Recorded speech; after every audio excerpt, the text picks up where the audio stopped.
ओम नमः आदि शक्ति माताए नमः। दर्शक भाई बहन बंधु एवं माताओं, आज चर्चा का विषय करेंगे कि प्रत्येक व्यक्ति अपना कल्याण के लिए जो इष्ट देवताओं से है या इष्ट देवी से, आदि शक्ति माताओं से जो कामनाएं, लालसा, इच्छा या अपना मनोरथ को करते हैं, तो ये सदा गुप्त रहनी चाहिए। जितने गुप्त रहेंगे उतनी ये जो है जल्दी सफल होते हैं। माता रानी से या इष्ट देव से अपना मन की कामना को मन के अंदर रखकर निष्काम भावनाओं से अपने मन तन को एकाग्र करके माता की पूजा अर्चना, धूप दीप नैवेद्य देकर या किसी ज्ञातव्य ब्राह्मणों से पूजा पाठ करवाएं और अपना मनन को मन ही में माता को ज्ञातव्य करवाइए, जानकारी दीजिए, तो ये जल्दी से जल्दी निश्चित रूप से सफल हो जाते हैं।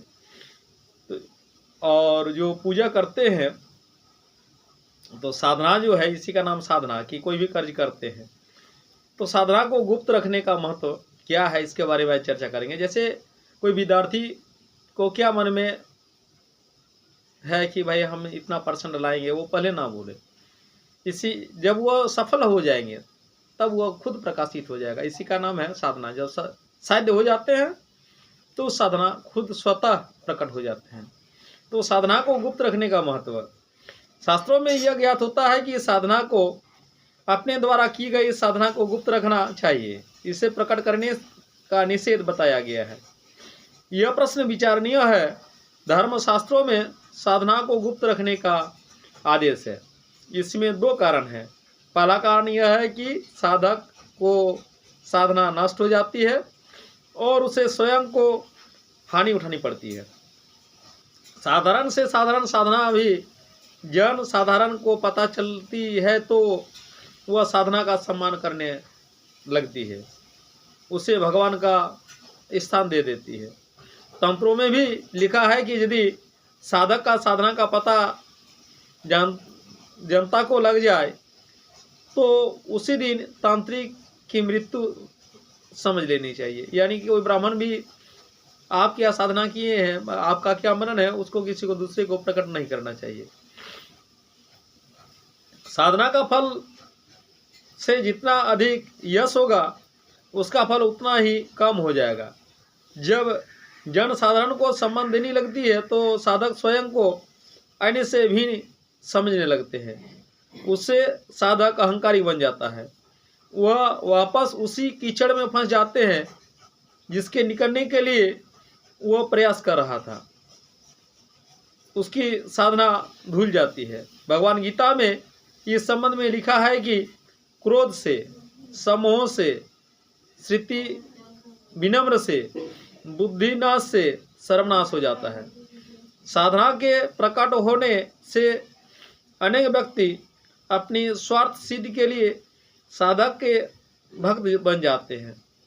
कोई उसका पंखा जलता है तो कोई उसका चरण छूते हैं।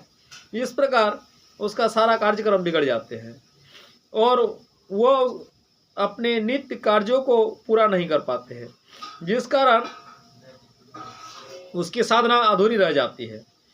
उसका ध्यान साध्य से हटकर उन लोगों की बातों में लग जाती है और कभी कभी वह उनकी बातों में आकर उन्हें आशीर्वाद दे देता है। यदि उसकी साधना सिद्ध हुई और आशीर्वाद सही हुआ तो उसका फल में से काट लिया जाता है। दूसरी ओर यदि साधक के द्वारा दिया हुआ आशीर्वाद सत्य नहीं होता है तो वह झूठा करार दिया जाता है और उसका अपमान होता है। प्रायः ऐसा देखा गया है कि जब लोग साधक के पास जाते हैं तो फल फूल, मिठाई या धन ले जाते हैं, जिसे ग्रहण करने से साधक की साधना संपूर्ण नष्ट हो जाती है।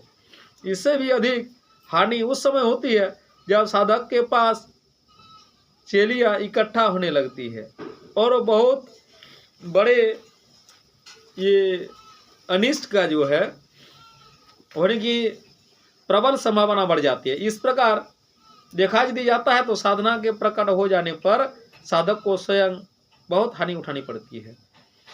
तो साधना से यदि हानि होती है, अतः जो साधक पुरुष है उसको साधना को गुप्त रखनी चाहिए। आगे का वीडियो में ये चर्चा करेंगे कि साधना से सिद्धि कैसे प्राप्ति होती है और प्रत्येक जीवों को कल्याणार्थ अपने मनोरथ को सिद्धि किस प्रकार से होती है, इसके बारे में चर्चा करेंगे। दर्शक भाई बहन बंधु से एक विशेष आग्रह है कि जो सिर्फ वीडियो देखते हैं लेकिन अभी तक सब्सक्राइब नहीं किए हैं, please subscribe and likes my channel. Om Adi Shakti माताये नमः।